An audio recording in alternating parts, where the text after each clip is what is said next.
Hey guys, I'm Angela and welcome back to Hobby Night. And this week, Kainan's Reapers enter the underworld to collect their tithe of bones.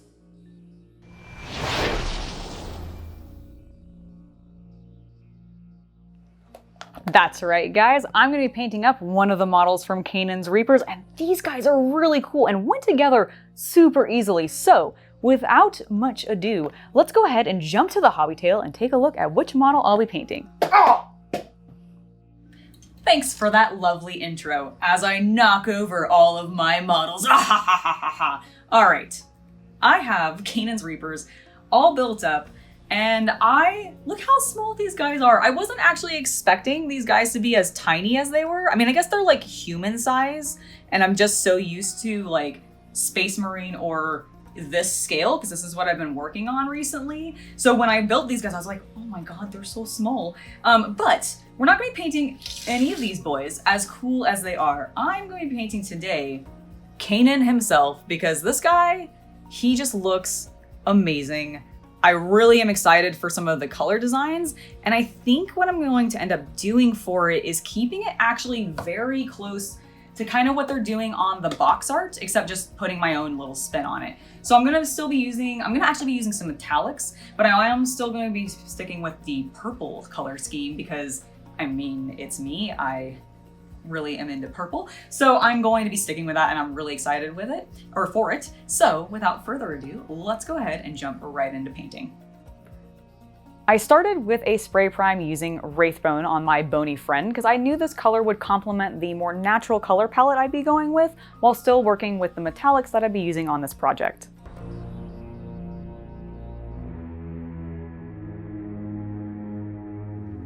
Now that my model is all primed up, I'm going to be pulling out Skeleton Horde, which I bet every single one of you knew was going to be used on this particular model today, because let's face it, he's a skeleton.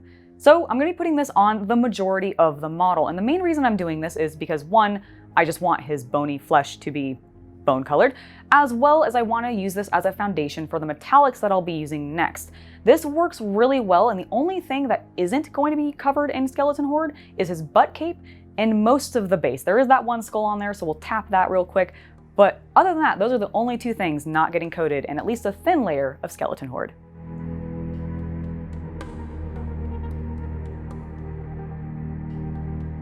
Now that I have a nice foundation of color down on my model, I'm going to go ahead and pull out Natural Steel by Vallejo and apply this to his armor, to the weapon head, and a couple of details on the weapon itself, as well as those clasps that are on those dangly bits that are hanging off of his chest, as well as like his hip region and everything. Those are all going to get Natural Steel. Now we're going to be doing a couple of different things to this paint in the future with some washes and everything to tint it slightly different, to make them stand out a bit differently from each other. But right now, the foundation is down and I'm really pleased with it.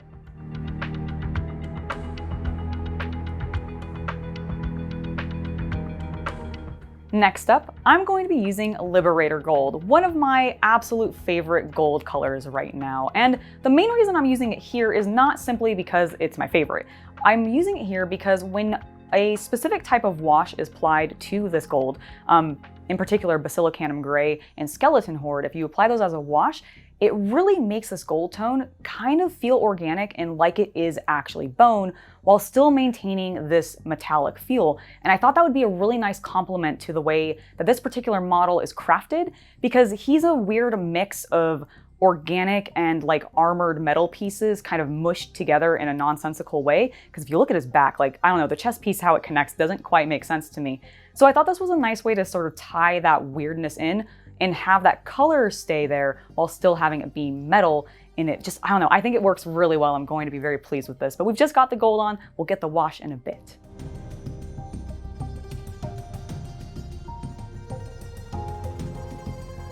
I said near the beginning that I had wanted to kind of keep this guy on theme with the box art. And the main way that I'm going to be doing that is by using purple on his armor.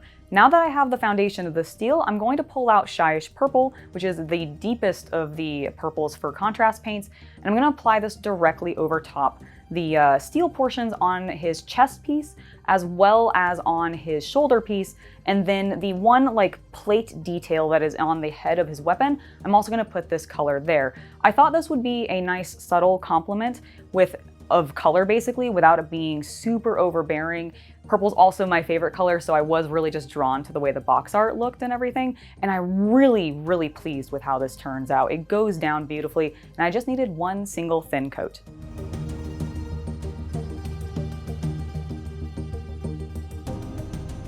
It's now time to wash the rest of the metallics, with like 2 exceptions.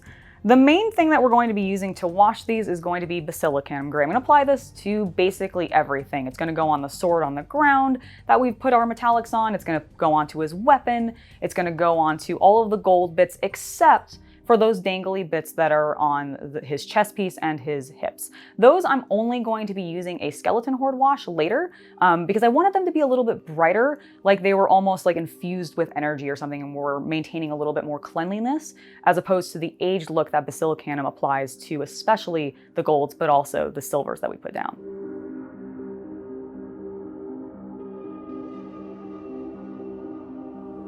For those dangly bits on his chest and hips, I had mentioned that I wanted to put a bit of skeleton horde down on the gold to give it a little bit of an aged look without going too dark or deep like the Baslicanum would apply, and so now is the time for that.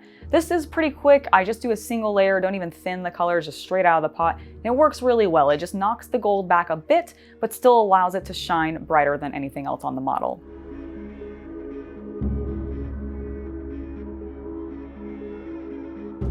Hey guys! If you are enjoying this video, make sure to hit that like button and let me know about it down in the comments. If you haven't already and you're wanting more content, make sure to subscribe to the channel and hit that bell icon for notifications.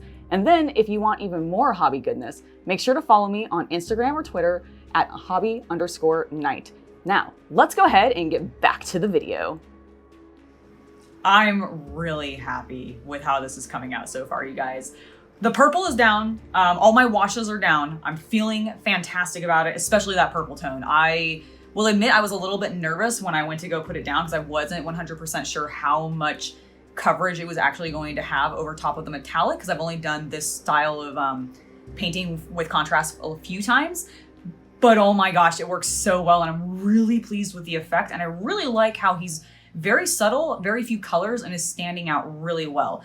But there are a couple other things that we need to get to, but before we do that, I want to talk very briefly about this painting handle that I got, because this is something that was sent to me by Redgrass Games, and it is amazing. This has definitely become my favorite handle.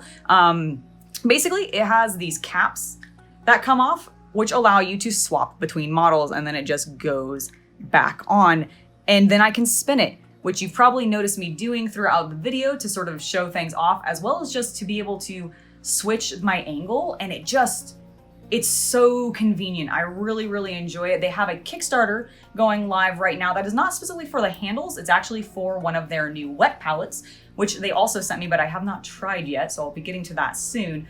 But it's for a wet palette, so if you guys are interested in that kind of thing, make sure to check it out. I'll put a link to Redgrass Games Kickstarter in the description. And yeah, it's an awesome product. Definitely check them out and make sure to check out the Kickstarter for the wet palette. All right, well, you probably heard me talking about how I need to get this guy cleaned up for the next step, so let's go ahead and pull out some Wraithbone and do exactly that, tidying up all the areas where I had some spillover or just, accidentally got some colors where I didn't want them.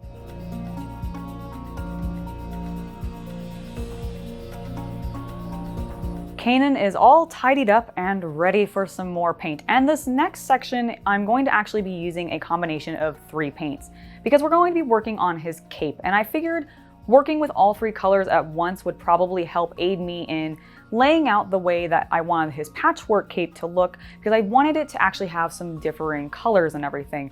So I'm going to start with Fireslayer red, or Fireslayer flesh, sorry, and put this on one of the corners, and then once that has been put down, I'll move on to Darkoath flesh, adding that to an adjacent section, and then Gulliman Flesh will be our final color. And I'm basically going to be using each of these three, cycling through them, trying to make sure that I don't get the same colors directly next to each other, so that I get this really cool sort of like actually stitched together patchwork look for his majestic butt cape. I really do like when GW does this kind of thing, and I think it turns out really well. I do end up going back over with multiple of these colors and layer them pretty heavily because I really wanted it to feel like there was a bunch of different people that he had skinned to make this thing, because I just felt that added to sort of the gore of it without it being actually gory, and the final look of it is really nice. I'm very happy with it.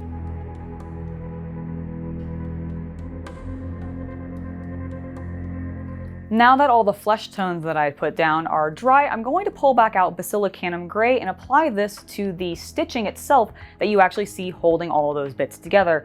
I wanted to keep with the like more natural neutral color palette that I was going with Kainan, because other than the bit of purple that I've used so far, I've actually not played with too many bright color tones, and I like that. I actually think it's a really cool look, so I'm keeping with that. So I used this gray to give the stitching a like yarn look almost, but having it be sort of dirtied, aged, and like it had just been soaked in like gunk or whatever. And I think it works really well. It's subtle, but it pops and it makes the details stand out, and I think that sells the cape even more.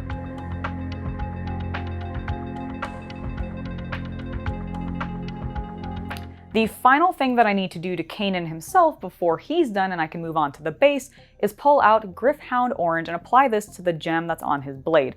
Originally, I was debating doing this in green like they had on the box, but I really thought that the orange complemented the purple a little bit better, and since I was going to be using so little of it, I thought it also worked with the warmer color tones I'd done for the skin on his butt cape, so it just worked really well and I'm very happy with it. Now, let's move on to the base.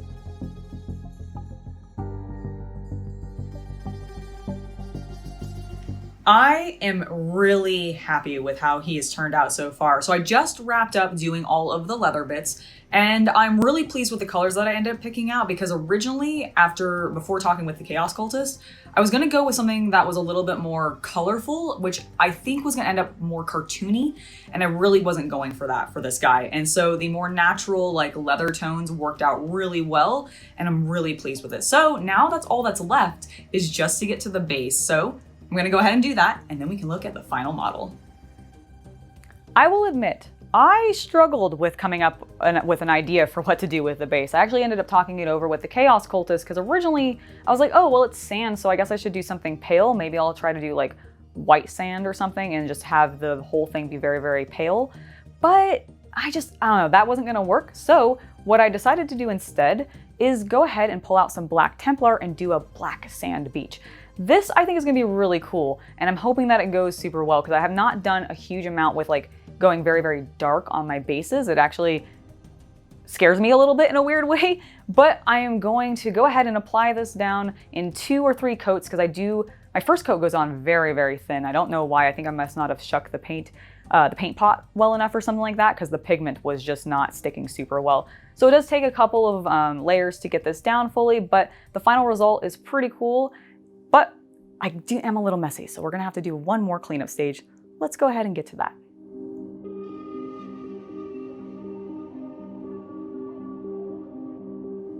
I legitimately did try to be as clean as possible while I was painting the sand, but because of the way that it flowed, the black got places where I didn't want it to. So I'm gonna pull Wraithbone back out one more time, do a little bit of cleanup, and then we'll wrap this model up with a couple more colors, and then it'll be done.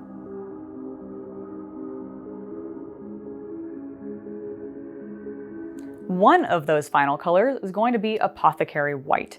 I really, really, really like the effect that I got on the bust on my vampire account that I did a couple weeks ago for a painting tutorial. So I wanted to go ahead and apply that here once I had made the decision to go with the black sand beach, because I thought that the contrast of the white marble against the black sand would just be really cool and very striking. And it is. So I'm gonna go ahead and apply this to all of the tiled places as well as all of the rocks, because I kind of read those as bits of this pathway that had been broken and like kind of built up along the side of the road and everything. So that's what I'm going with it. And I really like the effect, but I think it needs to be a bit blended together. So let's go ahead and pull out our final color and finish this model.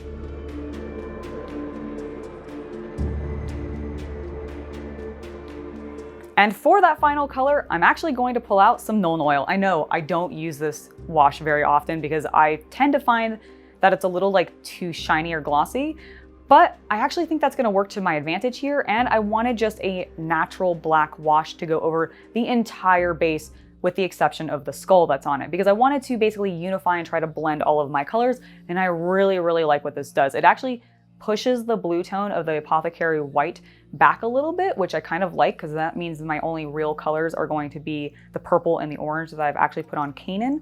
And I think that makes him stand out a lot better. So I'm really happy with this. Let's go ahead and take a look at the final model now.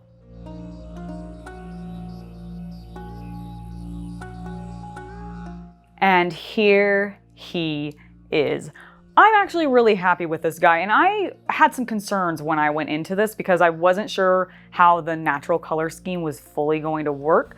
I kind of had wanted to maybe push him a bit more cartoony, but I'm really, really glad that I didn't because the final result that I got is really, really cool. And I'm actually especially pleased with the base for how simple it ended up being because I was very concerned about it.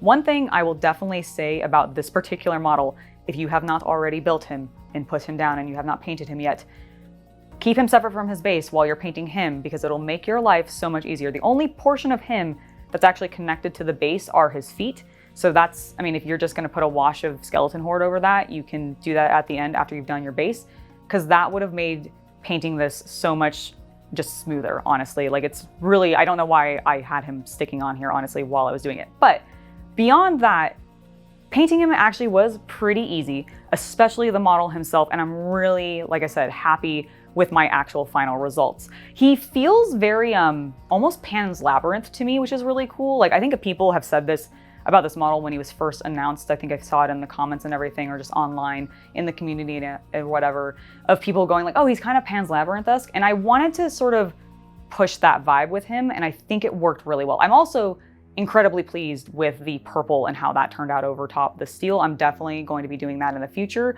His companions or like the models that came with him will especially be getting it because I'm definitely gonna be using this guy as a boss in a D&D campaign or something, and I want him to have minions to go with him, so that will make them cohesive. But I also think the purple will look cool on like a Space Marine chapter perhaps, or like Eldar maybe, Harlequins. So there's definitely some ideas floating around in my head for other things that I can apply this technique to. But I hope you guys have enjoyed watching this episode. I know that I definitely enjoyed painting this model. And before I send you on your way to go about and watch more YouTube content out there, I wanted to let you know that I recently started a Patreon page for the Hobby Night channel, and if you guys want to help support us, you can go check that out. I've put a link in the description below, so make sure to go check that out. On there you get a bunch of cool rewards, including behind the scenes content, not only photos but also some short vlogs and everything. So if you're wanting just to see more of what goes on behind the scenes, you can check that out. There's quite a bit of content up there already, despite the fact that I've only had it for like, I think a week or something. But it's very exciting for me. If you guys want to help us out and support the channel, help us grow, definitely check it out. Otherwise, just make sure to subscribe, continue watching, and like the videos, share them around, or dislike them. You can do either. But I have been Angela. Thank you guys so much for watching, and I'll see you next time. Bye.